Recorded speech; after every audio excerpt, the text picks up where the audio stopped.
ఇప్పుడు ఏ పరిస్థితుల్లో కేంద్రం వారి డిమాండ్ని ఒప్పుకుందో చూసాం. అంటే కేంద్రం ఈ డిమాండ్ని ఒప్పుకుంది అంటే సీజేపీ డిమాండ్ ప్రతి ఒక్కటి ఒప్పుకుంది అంటే కేంద్రం ఫెయిల్ అయింది అనుకోవాల్సి ఉంటుందా? మీకు అన్నా హజారే మూవ్మెంట్ అప్పుడు it took 3 to 4 months for the government of India అండి టు రెస్పాండ్. నెల రోజులప్పుడు మీరు వీళ్ళారంటే రేపొద్దున ఇంకోటి కూర్చుంటాడు. 10 రోజులు లేకపోతే ఎలాంటి నెరేటివ్ని వాళ్ళు బయట నడుపుతారంటే ఆత్మాహుతి చేసుకుంటాం, ఆత్మాహుతి చేసుకునేలాగా ఇన్స్టిగేట్ చేస్తారు. ఒక 2 పిల్లల్ని ఐడెంటిఫై చేసి సజీవ దహనం చేసి ఒక మండల్ కమిషన్ అప్పుడు గోస్వామి అని అతను ఇలాగే ఆత్మాహుతి చేసుకున్నాడు. అది చేసుకున్నాడు అనుకోవాలి, ఎందుకంటే మనం అప్పుడు లేవు కాబట్టి మనకు తెలియదు కాబట్టి. అప్పుడు కూడా ఇలాగే జరిగింది, ఎవరికి తెలుసు. బలవంతంగా ఒకరిని స్కేప్ గోట్ని చేసి తీసుకొచ్చి పెట్రోల్ పోసి తగలబెట్టి ఆత్మాహుతి చేసుకున్నామంటే అది ఎక్కడికి దారితీస్తుంది? ప్రభుత్వం అక్కడ దిగాల్సి వచ్చింది. ఆ దిగటం పాతాళానికి దిగిపోయింది. ధర్మేంద్ర ప్రధాన్ రాజీనామా తర్వాత అడ్రస్ చేయాలి. పార్లమెంట్లో గడిచిన 6 రోజులుగా వాయిదా పడుతూ వస్తుంది. 3 బిల్స్ ఉన్నాయి, important bills. Women reservation amendment bill, మహిళా రిజర్వేషన్ సవరణ బిల్లు, డీలిమిటేషన్ బిల్, 3వది FCRA foreign contribution regulatory act.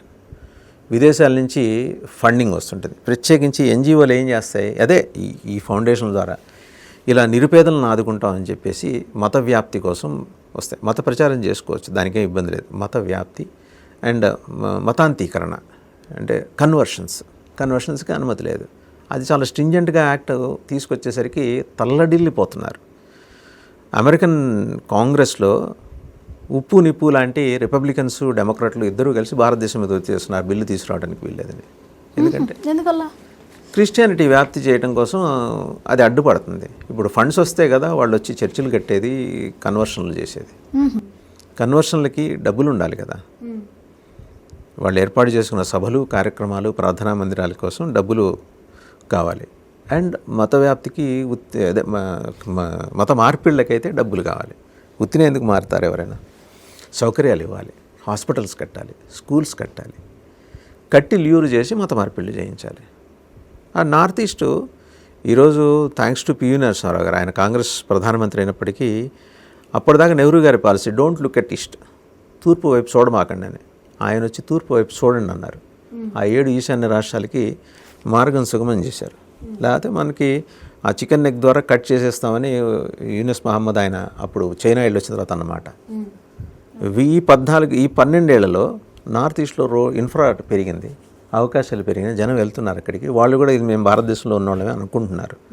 అటువంటి పరిస్థితిని ఛిద్రం చేసి పూర్తిగా దీన్ని ఒక క్రిస్టియన్ స్టేట్ లాగా మారుద్దాం అనేది భారతదేశంలో చిన్న చిన్న మొక్కలు. ఇప్పుడు తమిళనాడు పెరియార్ ఉన్నప్పుడే మాకు అసలు మేము భారతదేశానికి మాకు సంబంధం లేదు, మేము వేరే దేశం అంటాడు ఆయన. జిన్నాతో మాట్లాడేవాడు, జిన్నాకి లెటర్స్ రాసేవాడు. అదొక విపరీతం. సో ఇంకోవైపు కేరళలో ఇంకో విపరీతం.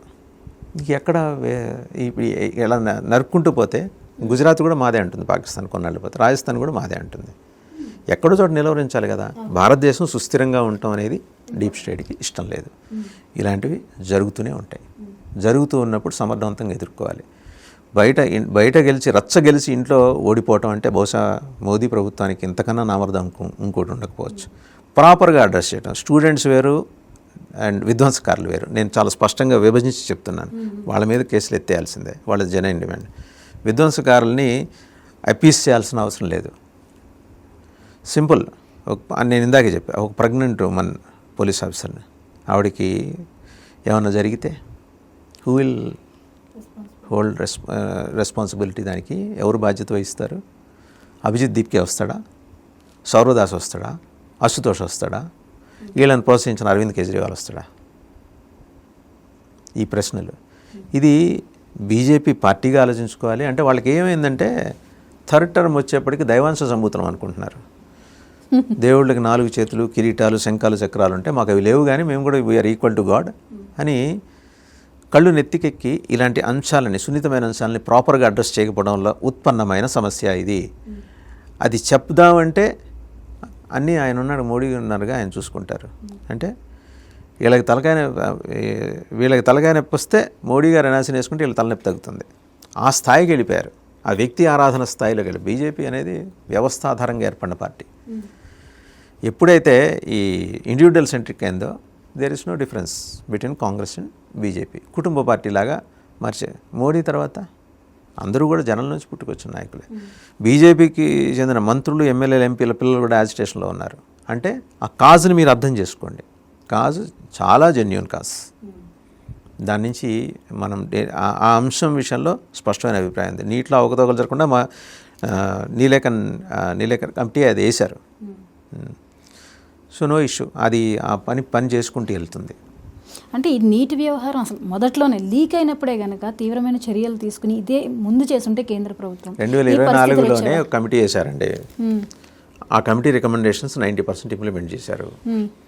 అసలు ఆరిజిన్లోనే పేపర్ లీక్ అయితే మీరు పేపర్ సెట్ చేయడానికి మీరు ఒక ప్రొఫెసర్ మీకు బాధ్యత ఇచ్చారు, ఒక 10 మంది, మీ దగ్గరే లీక్ అయితే దానికి ఎవరు బాధ్యత వహించాలి? సరే, మినిస్టర్ బాధ్యత వహించాలి, ఒప్పుకుంటాం. పంజాబ్లో ఎవరు బాధ్యత వహించాలి? చూస్తారట. మరి దానికి లేట్ ఎందుకు? అలాగే కేసులు ఎత్తేస్తున్నారు. ఇప్పుడు కర్ణాటకలో చూస్తే ప్రియాంక ఖర్గే అని ఉన్నారు. ఆయన మల్లికార్జున ఖర్గే కొడుకు. ఆయన ఒక 53 మంది నేరగాళ్ల మీద కేసు లిఫ్ట్ చేయించమని వాళ్ళ గవర్నమెంట్ వచ్చింది రద్దు చేశారు, అల్లర్లకు సంబంధించి. సరే, కోర్టుకి వెళ్ళారు. కోర్టు లేదు, వాళ్ళ మీద కేసు ఉండదు. అంటే ఎవడు ఇష్టం వచ్చినట్టు చేసుకుని పోతే రేపొద్దున ఎవడైనా వస్తాడు, జంతర్ మంది దగ్గర కూర్చుంటాడు, 2 రోజులు ఆందోళన చేస్తాడు, పెట్రోల్ బాంబులు ఇస్తాడు, వాడి మీద కేసులు ఎత్తేయాలి. ఈ డిమాండ్లు వస్తాయి. దీన్ని మనం స్వాగతిద్దామా?